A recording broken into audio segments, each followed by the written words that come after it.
బాబాయ్ మీ పేరు?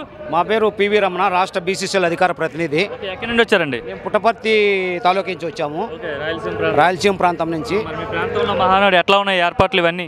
అవి మేము చెప్పాలి సార్, ప్రత్యేకంగా మీకు కూడా తెలుసు.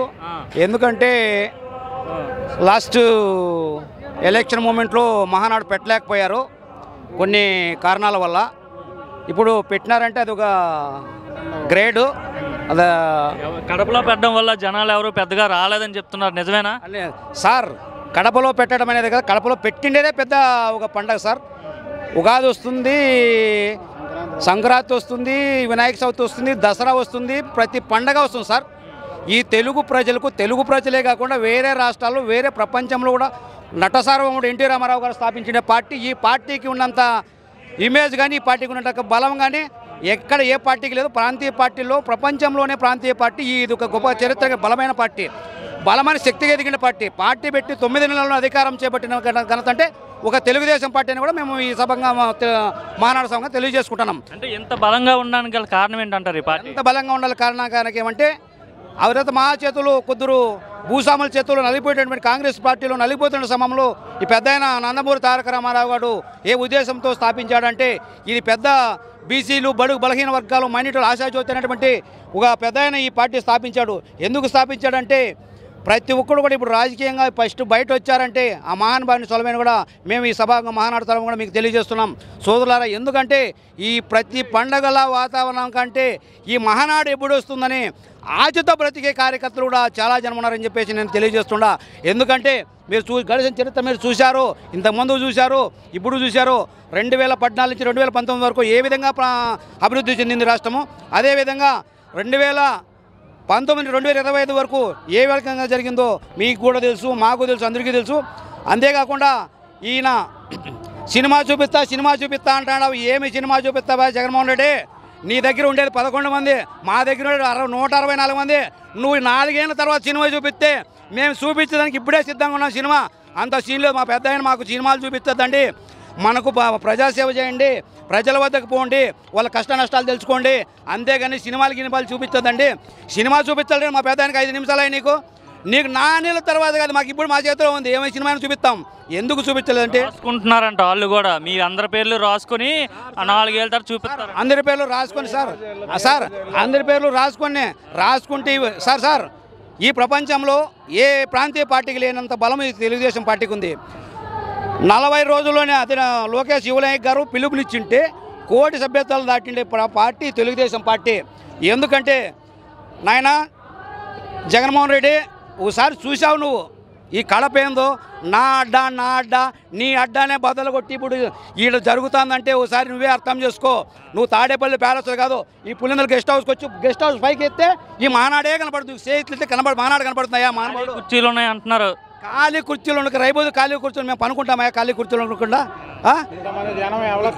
జనాలు నువ్వు చెప్పేది కాదు, నువ్వు చేసేది కాదు, నువ్వు చేయలేవు. నీకు అంత బంద్, దుకాణం అంతా బంద్ అయిపోయింది. నువ్వు ఇంకెంత వైఎస్ఆర్ విగ్రహాలకి టీడీపీ జెండాలు కట్టారంట. మీరు రేపు పొద్దున్న వాళ్ళ అధికారంలోకి వస్తే మీ ఇళ్ళకి వైసీపీ జెండాలు కడతారు. కొడివేన్లు కూడా ఉంటాయి, జెండాలు ఎత్తుకొని వస్తే కొడివేన్లు ఉంటాయి. కొడివేన్లు ఎత్తుకొని చేయలేక దిగుతాం, మాకు కూడా తెలుసు. నీ పార్టీ ఉండాలి కదా, నీ కుడిపోవడము ఎడబోదము లోపల దిగినారు. ఈ తలకాయ నువ్వే ఉండేది, నెక్స్ట్ టార్గెట్ నువ్వే. ఈ లోపల 28వ తారీఖు నేను లోపల మహానాడు జరుగుతుంది కాబట్టి పెద్ద అని చెప్పాడు. నీ ఏ క్షణంలో అయినా, ఏ నిమిషంలో అయినా నువ్వు బెంగళూరు ప్యాలెస్లో ఉండు, వచ్చి కార్యకర్తలైనా నిలబెట్టం. ఎట్టి పరిస్థితుల్లో కూడా నువ్వు కళ్ళగంటాడావు, నేను వచ్చే సినిమా చూపిస్తా. ఏమి సినిమా అనేది? నువ్వు ఏమి సినిమా చూపిస్తావయ్యా? నువ్వు సినిమా చూపిస్తే మేము శంకరాభరణం వేస్తాము, నువ్వు శంకరాభరణం వేస్తే మేము మాయాబజార్ వేస్తాము, నువ్వు మాయాబజార్ మేము యమదొంగ వేస్తాము. అంతేగాని మా దగ్గర కార్యకర్తల దగ్గర మేము ఇంతకుముందంతా చాలా ఓపికతో ఉన్నాము, ఓపిక నశించిపోయింది. కనుక మహానుభావుడు దయచేసి ఈ రాష్ట్రాన్ని కరోనా కన్నా ఒక ఛాన్స్ ఇస్తారు, కానీ నీకు ఛాన్సులు ఇచ్చే ప్రసక్తే లేదు. ఏంది లేదురా నాయన, నీ దావ పట్టుకొని నువ్వు వెళ్ళిపో, నీ నాయకులు వెళ్ళిపోతున్నారు, ఒకడు సంకలో పట్టుకొని వెళ్ళిపోతున్నారు, వాళ్ళతో భద్రంగా చూసుకో. నువ్వు యా రకంగా ఓడిపోతున్నామో అది మనసాక్షి చేసుకో. నువ్వు సినిమా చూపించాలంటే నీ కడప లేక చూపిస్తాను. సినిమా పెద్ద సినిమా డారా చూస్తురా, మహానుభావుడు దయచేసి చెప్తాను జగన్మోహన్ రెడ్డి. ప్రజలంతా చాలా ఇబ్బంది పడిపోయారు. 11 నెలల్లో చాలా కష్టాలు అనిపిస్తున్నాడు. చంద్రబాబు అబద్ధపు హామీలు చెప్పి అధికారంలోకి వచ్చేసాడు. రేపు పొద్దున్న ఎన్నికలు ఎప్పుడు జరిగినా వైసీపీని అధికారంలో తీసుకొస్తారు ప్రజలు. జగన్మోహన్ రెడ్డి ముఖ్యమంత్రి 30 ఏళ్ల పాటు ఉంటాడు. జగన్ 2.0 అంటున్నారు. ఎలక్షన్లో వస్తే మా పెద్ద ఆయన బాయ్కాట్ చేశాడు. ఎందుకు చేశాడంటే బాయ్కాటు మనకు బలం లేదని చెప్పాడు. ఈసారి స్థానిక ఎలక్షన్లో మీ ఊరు ఎత్తుకులాడుకోలరా నాయన, క్యాండిడేట్లు ఎత్తుకులాడుకోవాలా. మేము ఎవడైనా గొర్రెల కాసోడైనా, మేకల మేపోడైనా, బండి దోలోడైనా, అరటికాయలు అమ్మోడైనా కాలు ఇట్లా ఎగరేసి సైకిల్ పార్టీ గెలుస్తుందని కూడా మేము ఈ సందర్భంగా తెలియజేస్తున్నాం. ఎందుకంటే నువ్వు చేశావు, నీ చరిత్ర చేసింది. మన పొంగనూరులో చూసాం, పెద్ద ఆయన ఎత్తుకొని చించడం కదరా మేము ఇస్తే గుద్దడం. ఈసారి నువ్వు గుద్దడం అంటే అట్లా అనుకుని అట్లా మామూలుగా ఏమో గుద్దేడు ఉండవు రకాలు. ఈసారి నామలేసి ఎవడేసినా ప్రతిపక్ష పార్టీ వాడు తెలుగుదేశం కార్యకర్త అమాయకుడు వేసిన అమాయకుని పక్క మేము ఉంటామని చెప్పి కూడా మేము ఈ సభాముఖంగా తెలియజేస్తున్నాం. ఎందుకంటే నీ రాక్షసన పాలనకు, నీ అభేయ పాలనకు మేము అన్నమించినాం కాబట్టి ఎత్తిన జెండా దించకుండా పార్టీ గెలిచే వరకు మేము కష్టపడినాం కాబట్టి మనాడు జరుపుకుంటున్నాం. మళ్ళా మనాడు కూడా ఇదే పులివెందులో కడపలో పెడతామని చెప్పి కూడా మేము తెలియజేసుకుంటూ పులివెందులో పెడతారా? పులివెందులోనే పెడతాం. పులివెందులో నెక్స్ట్ పులివెందుల నువ్వు ఎమ్మెల్యే ఉండవు. నువ్వు పులివెందుల్లో ఎమ్మెల్యే కూడా ఉండవు. ఈసారి బీటెక్ రవి గారు ఎమ్మెల్యే ఉంటారు. ఆడే మహానాడు జరుపుకుంటాం కూడా ఈ మీడియా మిత్రులకు తెలియజేసుకుంటూ సెలవు తీసుకుంటాం. జై చంద్రబాబు నాయుడు, జై మహానాడు. మీ పేరన్నా? నా పేరు మల్లేష్.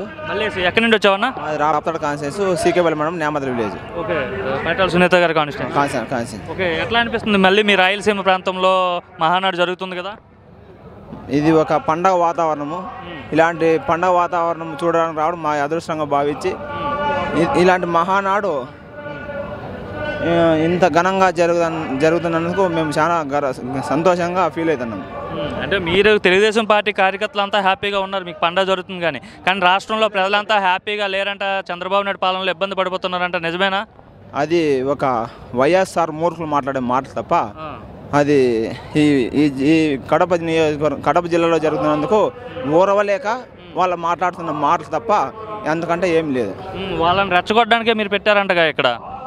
కుక్కలు ఎన్నైనా మాట్లాడచ్చు, కుక్కలు బౌ అంటుంటాయి. దాన్ని అన్ని పట్టించుకోవాలంత అవసరం మనకి కానీ లేదు. ఉన్న వాస్తవం అంతే. ఎలా ఉంది ఓవరాల్గా చంద్రబాబు నాయుడు పాలన? బాగుందా? ఎక్సలెంట్. ఈయన చేస్తే అభివృద్ధికి ఊరవలేకే ఈ వైఎస్ఆర్ వాళ్ళు కొంతమంది మాట్లాడుతున్న మాటలు అంతే. అంటే జగన్మోహన్ రెడ్డి పాలన వస్తేనే బాగుండేది అంటున్నారు చాలామంది, నిజమేనా? దానికి ఏం సమాధానం చెప్తాం? ఇంకా అంటే చంద్రబాబుని అనవసరంగా గెలిపించుకున్నాము, మా జగన్ రెడ్డిని గెలిపించుకున్నాము, రాయలసీమ ప్రాంతాన్ని బాగా అభివృద్ధి చేసేవాడే అనుకుంటున్నారంట. చంద్రబాబు నాయుడు ఎట్లా గెలిచినాడు? జగన్మోహన్ రెడ్డి పథకాలు ఇచ్చినాం, అవి ఇచ్చినాడు కదా, మళ్ళీ జనాలు గెలిపించు కదా. జనాలు మార్పు కోరుకున్నారు, చంద్రబాబు నాయుడు అభివృద్ధి కోరుకున్నారు. చంద్రబాబు నాయుడు అనే వ్యక్తి ముందు చూపు గల వ్యక్తి.